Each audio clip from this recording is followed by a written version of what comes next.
$1 a day for this.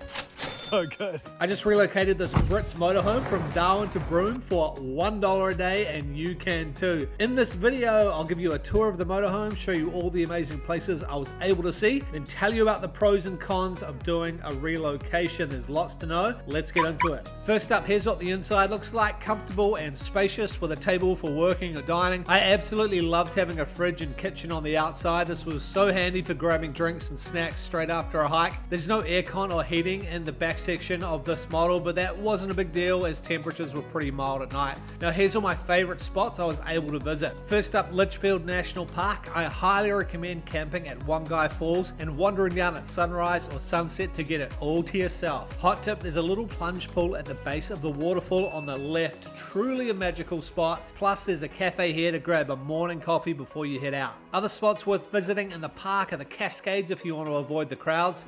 Tolma Falls is a short walk to the viewpoint. Then Florence Falls and Bully Rock Hole are great spots for a swim, but also super popular. One more pit stop you should see are the termite mounds. I have never seen anything like this. They look like giant tombstones. Fascinating spot. But once you get to Catherine, the hot springs are the best place to relax after all the hiking. I can also recommend the Two Gorge tour with Nitmillik Tours. I opted for the earliest one, which wasn't that busy and was just bliss to experience in the soft morning light. My other favorite spot on this journey from Darwin to Broome are the Bungle Bungles. Towering domes of orange and black sandstone, an ancient landscape unlike anywhere else on earth. This brings me to the pros and cons of doing a relocation. Pros, obviously the cost. Most contracts include a security deposit and there's a $50 booking fee. Aside from that, it's just petrol, food, caravan park fees, and activities. Other pros of this camper specifically was the size. Being able to park in normal car spots to grab groceries was super convenient. Now for the cons. First thing to know is if you do a relocation, you